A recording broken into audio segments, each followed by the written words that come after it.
As a great Alfred Hitchcock fan, I shouldn't put a noir look into my masterclass. So I want to take a recreation scene from Psycho, that one here, and I want to put that on my timeline on the CC and CG project. I want to crank that up. So scaling, fill. I want to grab my hero frame. That one worked fine. And we're gonna go into color. So talking about noir grade, or better noir black and white grade, it's not as easy as it seems. We might tweak few things on the before and the after of the grade, and we might spend lots of time on our monochrome layout with the RGB mixer. We want to know where shadow sits, and I took this particular scene because we want to focus on his face. And as you may remember, if you saw Psycho by Alfred Hitchcock, in this scene his face it's almost blacked out, and from this frame and from this part with the water, we are seeing that it's not exactly like this. Even if you are shooting log, it might be pretty hard to manage all those difference of light values. We have a really punchy light here, we have a soft light on the background, we have a soft light over his shoulder, and we have a really soft fill light in front of him for the water and for him. So we want to tweak all those things and create a great image. So remember always that even if you're working with black and white, you want to have a well correct in terms of white balance, in terms of everything image, but in terms of white balance, because when you are tweaking the RGB mixer, everything will play cool if we have a white balance image. If we have one image, I don't know, tweaked maybe on magenta side or on orange side, it won't work at the same way. So as always, this image is properly corrected, so I'm gonna label this primaries. And for this particular grade, I'm not gonna touch the log wheel, just primaries, contrast, and black and white. And maybe we're gonna do a few tweaks with circular windows, but I don't think so. So I want to create for this node a parallel mixer and a parallel node with option P. I'm gonna call this contrast. I wanna push that down, and the great thing is that right now we don't wanna set the overall tone of the noir look right there. We wanna push that with curves later, but we want to set the main mood at the beginning, and the contrast will play a great role there. So with the primaries, I want to set my right offset that is there, and differently from some of our grades, I want to tweak off that. Our low must be to 0, and I want to have a high contrast image. You know what? Actually, I wanted the offset to be down. Yeah, like there. And crank up the gain just a bit to have more room to play with these overall light space. So primaries are cool. I want to tweak my contrast up a lot for this one. I want to crack it just to see. And then I want to play with the pivot. Okay, I know where I'm going. So another thing that I want to say to you about contrast is that normally, I guess it is on the master settings or in the color management, you have a little tweak, or maybe general option. Yeah, here it is. And it's called use S curve for contrast. So what it does, normally this one should be checked. And when we are tweaking contrast on on curve, look at what it's doing, or better, I will show that to you on a new node, because we're on a parallel right there. So when you are cranking up contrast normally on a node, look what it does. It keep that kind of S-curve. So just look at the RGB, or better, we'll put on the waveform. Look at the overall image. Right there we have a S because of this light here that it cranks up the image, but you don't have to care about that. Just focus on the overall image. When we push up the contrast, the whole waveform, the whole scopes turn into like a S. You can see that from there, that S here. And you might have seen that even if you tweak this up and exaggerate it, our black stays inside the 0. And this, with this method, we're going to compress our data information inside our scopes. You might want it, or you might want to play with regular contrast. And to play with regular contrast without that S-curve, you just have to decheck that. And by checking that, you'll be able to crank it up however you want it without using that S-curve and going even below the 0. Sometimes it's good, sometimes it's not. Some people like to, crush their blacks because of maybe the look. Sometimes you might don't want it, but this is going to, expand your whole image, expand your whole data without being inside the box.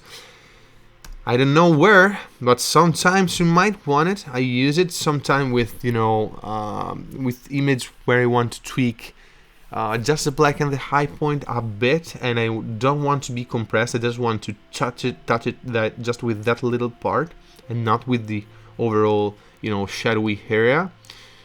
But I'm gonna say that 90% of the time I will use S-curve for contrast. So general option, color, use S-curve for contrast. I'm gonna save that. I'm gonna tweak my contrast up. So in this particular case, I want to tweak it a lot, and I want to play with a pivot, and I want to be able, to have full control of it, remaining a bit inside. Right now I'm not inside because of my primaries, because I went too much down. So I gotta stick there. Okay. Then tweak my contrast a bit more. Okay, right here. And I want to set a higher, volume mode with the pivot right there. And I want to preserve these details from there with my low saver, like this. So I created a really deep mood just with that. And right now we're gonna create our look with the black and white layer. So node. I'm gonna misconfuse layer with nodes sometimes, but yeah, these are nodes. So go in the RGB mixer, turn it monochrome, and in order to do that properly, you want to have like a reference image, and we obviously can't use a reference image on our masterclass because of obviously copyright reasons. So I might go with memories and start tweaking, the shadowy area there in the background up a bit, and play with the green output and the blue output. It's always great that you preserve the luminance, because let's just look at that. If you don't do that, you're gonna crank up also luminance. So preserve luminance. And I want to create another node for my look, and I'm gonna do the look with the curves. So remember that you can customize your kind of black and white image just with that. So I'm gonna be really gentle with the reds, maybe there. is playing a lot on the background and on his, okay. I guess I'm fine with that. And then in the look, we want to play hard with those curves. So just to be safe, I want to keep it higher a bit. And I'm gonna crank that black point down here. The great thing about Noir Look is that you have whites and black pushed to their limits, so we can push these whites there even in that way. We don't want to burn them, so we just have to be gentle. And look how the mids work on his face there. So cranking there, up. I'm gonna go back with the whites there and crank them up in this way without burning. But I want to reach that limit. I want to reach it like this and then save everything and burn this way. This is a pretty hard curve, pretty strong curve, but I might like it. I like the way it shows, I like the way it cuts off mids. We can tweak even a bit mids there for the shadows on his face and for that water cast. It depends how you want it. By tweaking up the mids there, you're gonna create that really deep cut with the water that you might like. You might let it in that way, less stronger. And as a final touch in the same look level, I'm gonna crank down the gamma even more. And this will help erase just a bit of his face there. So, I want to do it in that way. But not too much. Right there, it's okay. I might like that. You might, pass some time tweaking that little part, knowing what you want, how you want it, how much you want to see, how much you don't want to see, and that's great. Obviously, we're missing grain, biggest thing there. So grain, and we want to put there our black and white reversal all the way up. I might like it even like this. That's great. It gives a great mood. I love those kind of high contrast black and white with deep blacks and super high whites. So you might like it too. So these are Noir Grade Look.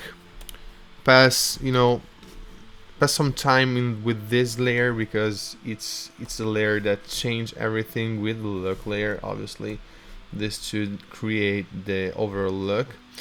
It's pretty different, playing with this or playing just with the shadows. So, with the saturation.